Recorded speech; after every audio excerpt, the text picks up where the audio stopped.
What's up, Keto? Hi! Sa Ate Ilaw, parang restaurant. Yan. What's up, Jessie Bells? I'm with Ate Ann again and again. Hi! Te, anong ginagawa mo dito? Yan. Nagpe-prepare na tayo ng... Ketong! Kaya... Keto assistant natin doon, nasa labas, oh. Keto dessert. Keto dessert. Sabihin, low carb, ano to. Sumali na ako sa grupo ni Ate Ann kasi kailangan natin mag-diet eh. Oo. Dahil si Madam parereklamo sa taba. Si Mama lang kakain lahat niyan eh. Kulang pa sa kanyang gagawin natin isang trait eh. Uy, mahal yan ha. 700 per kilo. So itong gagawin namin brownies. Naggawa na kami ni Ate dati no. Brownies. Yung brownies. Pero yun, pang pataba yun. Ito, lalagyan natin ng konting twist. Pampapayat naman siya. Ay, hindi naman siya pampayat. Sabihin, pasok siya sa diet. Yes, kung nag-diet ka, pasok siya sa diet. Kasi ano siya, syempre, keto. Ang hirap, tanggalin yung mga... Oo, yung mga sweets. Hindi mo diba? agad-agad kasi matatanggal kapag nag-diet ka. Mag-crave ka talaga sa mga dessert or matatamis. Pero syempre, ang gagamitin natin, yung pasok pa rin healthy sa... option. Oh, yeah. Yeah. Pasok pa rin sa diet. Yes, Yan, pasok sa lipstick mo din. Ang ingredients dyan, sige, paliwanag natin sa kanila. Ito, ang ingredients natin. So, imbis na normal na sugar, gagamit tayo ng equal gold na sugar. Ang No tawag calorie. dyan, no calories. Sweetener. Erythritol. Basta equal gold na lang. Basta equal gold. So, ayan, mga ginagamit na mga matatanda. Na may mga diabetic. Pero sa diet kasi... Medyo may kamahalan lang. Ganun talaga, lahat ng mga pang-diet, mahal talaga yung ingredients. Ito siya, pag... Ganyan yung itsura niya. pag per ano. Diba? Kung gusto mo mas maging healthy, kailangan mo mamuhunan. Siyempre nga naman pag di ka healthy, magkakasakit ka, mas mahal magagas mo, dedo ka pa. Diba? Kailangan habang bata pa. Sanayin mag-healthy. Kasi balik alindog na tayo eh. Magsa-summer na kasi. So, 1 week na akong no rice and sweets. Pero syempre, hindi nga pwedeng mawawala yung sugar natin. Meron tayong kinukonsumo dapat daily. Kaya hindi pwede siyang mawawala kasi bababa naman yung sugar natin. Iba naman ang magiging effect sa katawan natin. Am I correct eh? Yeah. Diba? So, ayan, yung ginamit natin para sa sugar natin is yung equal, no calories yan. And then, para sa chocolate, dahil brownies yung gagawin natin, Dark. gagamit tayo ng dark chocolate na hindi din siya ganun katamis. And then, yung unsweetened. Unsweetened din. Na cocoa. Cocoa. Yeah. And then, para sa oil natin, syempre, Olive oil. olive oil. Yan. Tapos meron tayong eggs. Siyempre, ito. At ang pinaka-importante, ito eh. Ang pinakamahal. Pinakamahal sa lahat dyan. Almond flour. Yan. Instead ng all-purpose flour, ito yung gagamitin natin. Kasi low calorie to. Diba nag-iingay sila? So medyo may kamahalan lang yan. Parang doble siya ng all-purpose flour. Doble. Parang triple pa nga ito eh, no? Sa 1 kilo, 700. 700. Eh yung normal na flour, wala pang 200 yun. Pero pwede naman kayo bumili ng half kilo or konti-konti. So, Tapos, ipe-prepare muna namin para mamaya. So, mag-grade na tayo na. Isang assistant natin ito nag-iiyaw eh. Sige, yaw eh. Flor de Lice eh. Nag-lipstick pa nga yun eh. Lipstick pa! So, nag-preheat na kami dito ng oven namin. Habang piniprepare ko to. Habang piniprepare mo naman 15 minutes dyan. Ikaw te, isang buwan ka na, no? Oo, magto 2 months na ako. I lose, 8 kilos. Pero hindi pala sa katawan ko kasi nauna yung fat. Kaya parang mas mataba pa talaga. Yung weight. Tsaka palitan na yan, te. Kaya mo nang magana yung katawan mo. Pwede mo na sabayan ng workout yan. Si Mamang, ay support lang yan. Pero, may naman ang kain. Eh, hindi naman kailangan yung mga mag-diet eh. Kita mo yung katawan, patpatin eh. Eh, oo, bakit nagda-diet pa eh? Hindi, gusto niya kasi healthy. Hindi na naman ng diet ng dahil papayat ka. Maganda katawan. Yeah. Kasama na rin dun yung healthy. Healthy living lifestyle. No rice muna kami. Pero pag... hindi, guys, hindi kami totally ketogenic diet Kasi... low carbs lang. Tapos bawas sa matamisan. Binawas lang namin is kanin, hindi kami kumakain ng kanin, tsaka yung mga cakes na hindi pasok sa diet. Yun, yung mga gulay-gulay tayo. Ayan, gulay-gulay and then leafy vegetable. Yes. Sige, tayo natin yung preparation. So, ayan, mag-start na tayo. Gagawin na natin yung ating keto. Keto brownies. Low carb brownies. So, ang unahin natin, pagsasamahin natin. Ito muna yung mga ingredients kanina. So, meron tayo ditong 3 eggs, 12 tablespoon of butter, almond flour, half cup, 1/4 cup ng cocoa, unsweetened, and yung ating equal gold sugar, and then yung ating baking powder na 1/2 teaspoon, and then yung 2 ounce ng ating melted dark chocolate. So, ito na yung ating mixing bowl. Mag-start na tayo. Let's go, ate. Yes, let's... Guys, wala ako sa ayusin na natin mga dry ingredients muna. Yeah. Iba pala yung texture nung no? Yeah. Nung almond. Sama natin yung ating cocoa.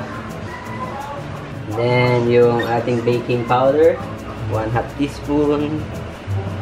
Sa baking, kailangan sakto kung ano yung nakalagay dun sa ingredients, kailangan mong gawin. Hindi siya yung tansya-tansya. Oo, hindi. Kasi mag-iiba yung texture. Magre-reklamo ka kung bakit hindi naging ganun. So, kailangan mong gayahin talaga. So, mimix na natin yung dry. At saka sa paggawa ng brownies, hindi natin kakailanganin yung mixture. Kailangan yung spatula lang. Manual lang. Kasi ingin ng mga tiyan. Holding lang yung ginagawa sa brownies. So, lalagyan na natin yung melted butter. Yeah. So, meron lang ako 1/2 tablespoon peke. Kasi nawawala yung Yung mga gamit. Yung mga gamit mo nawawala. Oo, 1/2 tablespoon. So, meron akong 1/2. So, 24. Sa times lang natin.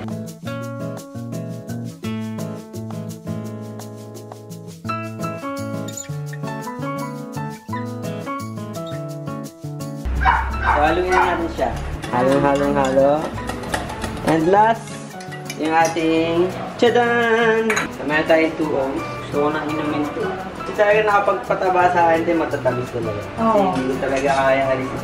Weakness ko talaga yun. Tsaka mahina ka naman kumain ng kanin talaga. Makanin. Nahanap ko talaga yung merienda, matamis. May isa sa sweet. Mga malalamig na. Kasi sweet ka, di ba?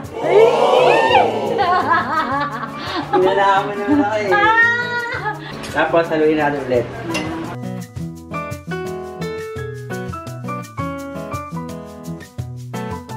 Ayan na. Positive na to. So, ayan. Pagka-mix natin ganyan, kailangan mix na mix yung mixture natin. After that, transfer na natin dito. Ayan, pakita mo. Okay. So, hindi natin kailangan ng mixture dito. So, po-fold lang natin siya ng ganyan. Dito yung Hi guys. This is my food. The name of this is inihaw. Real baboy. Kaya nasasabi ang Dolphy. Komedyante ka. Sige, naglolo mo ako eh. Ayan natin oh. No. Oh my God. So, ganyan lang yung paggawa ng brownies. Pufold mo lang siya. May correction tayo. Correction. Sinabi ko kanina, folding. Meron kasi talaga, pag gusto mo ng chunks, may mga kagat ka, folding lang yung gagawin mo. Yung gagamit tayo ng spatula. So, kailangan pala siyang gamitan ng mixture. Pero hindi super mix naman.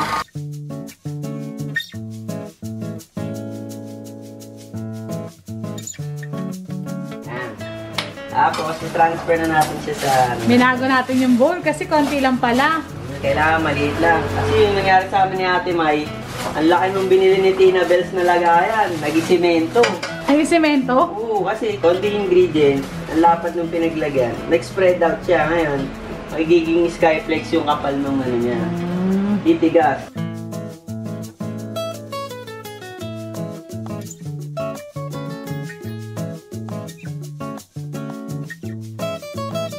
Tapos, i-bake natin siya ng 170 degrees. Bisita kayo. Ay! Ito pala, bisita kakain! Naghihintay na. 20 minutes. Ang suntot ng pagka-dark chocolate. Try na natin in 20 minutes. Woo! Positive! So, ito na yung ginawa nating brownies. Low carb. So, hayaan muna natin siya. I-rest muna natin siya dyan. Mamaya natin siya iangat and i-slice. So ngayon, meron pa kami isang gagawin, Flor de Lisa. Sige, ito, kailangan ka namin dito medyo critical gawin to kasi, ano siya, sinapay. Sinapay ba yun? Dinner roll. Oh, yeah. Dinner roll. Yeah. Dinner? As in, Yeah, dinner roll. Yeah. hapunan? Oh. Keto dinner roll. So, pang dinner lang yung kinakain. Hindi naman. Hindi na. Baking So, powder. prepare muna namin isa naming ingredients. So, ginagawa ko na yung ating merengue para sa ating keto dinner rolls. So, meron tayo dito 4 egg yolks. And then, yung ating cheddar cheese, 1 cup cream cheese, and 4 tablespoon olive oil. And then, yung ating baking powder na 1 teaspoon. 1 teaspoon. And then, yung ating 1 teaspoon salt. And then, syempre, yung ating almond flour. 1 cup. So, dito, hiniwalay ko yung egg white ng ating egg. So, 4 din siya. Kung ano yung hiniwalay ko doon. Then, nilagyan ko siya ng 1 teaspoon ng cream of tartar para mas maganda yung paggawa natin ng merengue. Kailangan, pag inangat natin, di ba yung merengue, tig? Pag inangat mo yan, foamy. Magiging foamy siya. So, konti pa. Para mas, ito yung nagpapa-fluffy tayo ng ng bread or ng Sinapay? ng pastry. Ayan. After that, check na natin. Yun. Ayan yung itsura niya. Tapos, gagawin na natin is, ano muna natin? Almond flour? Almond flour. Parang may kulang tayo ang ating spatula. Yung egg? May bumabanat na dun. Gutom na. Kita-kita sa dilim Yung egg? Tapos yung egg yolk natin. Transfer mo lang siya. Pakita mo te. Ay, madikit siya. Yan, oil. Lagyan ng oil. Olive oil. Olive oil. And then yung baking powder. Lahat. And yung ating salt. Let's mix na natin.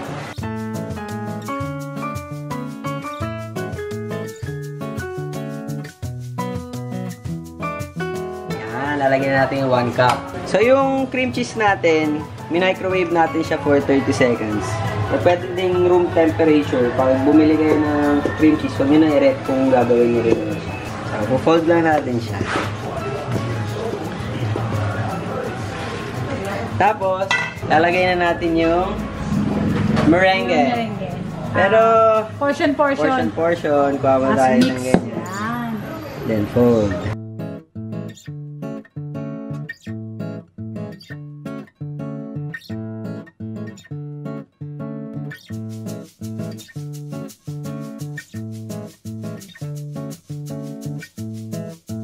Lagyan na natin lahat.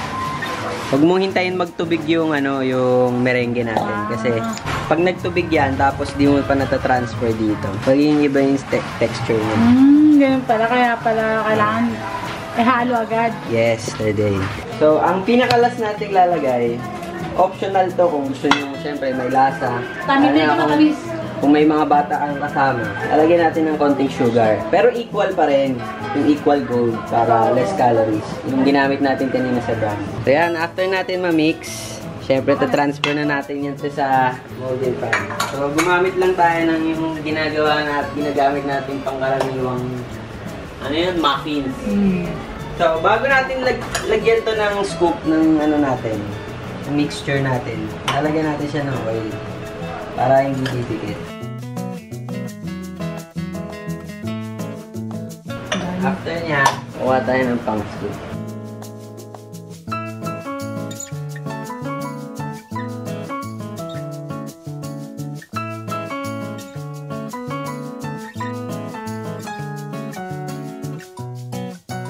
Tapos, pwede natin yung palamanan din ng cheddar cheese.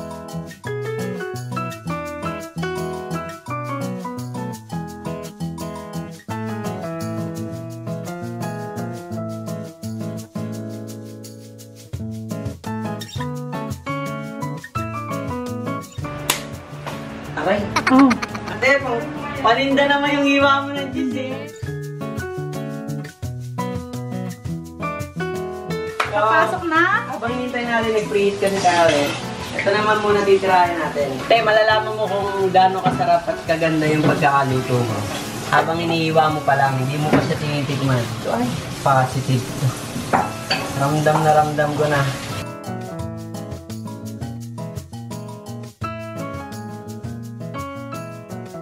Si Jessie titigim? Tignan natin kung positive or negative.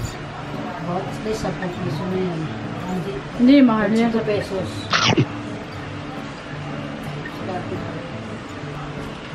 Sarap, sarap. Sarap. Nasa. Parang kumakain ng ano, ng bulak. Bulak, sobrang lambot. Sarap. Eh, patitingin din natin. Pak.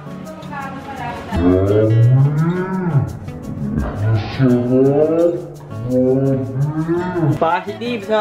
Dahil, lalagay na natin yung ano, para sa keto diner natin. Positive nyo. Parang hindi siya matamis, no? Yan talaga pag pang keto.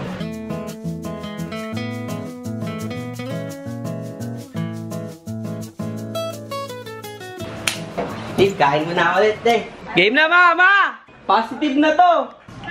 Positive! Positive kita Ang sarap. Madami ah. Wow! Pakita mo, pakita mo. Pakita natin. Wow! Pak! Wow! Tignan nga natin kung ang toothpick isang peraso. Para malaman natin kung ano na. Positive na. May excited dito. Ba't yan si... Ay, lalagay natin dito. Hindi dyan ko lalagay yung tinapay. Kulit no? Kulit Te, excited na ata. Kama to. Excited na. Kailangan, walang lalaba. Wow! Positive! So, ayun, paano natin tatanggalin yan? Gagamit tayo ng ano. Yun yung mahirap dyan. Oh. Ang dumikit. So, nasi ni Mama tumira kaya bibigyan natin. Madurog. Tiwala ka lang, sa ating recipe. Kasi hindi pa na rin. Pa, Sabi ko sa'yo, hindi. i-rest pa niya. Nires pa. Kaya mo muna. Sabi mo kasi kain ka na. Ngayon kasalanan ko pa.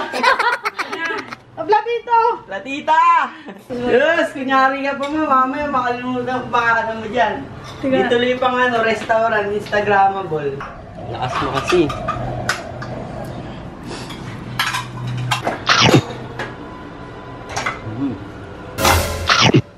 Parang egg muffin.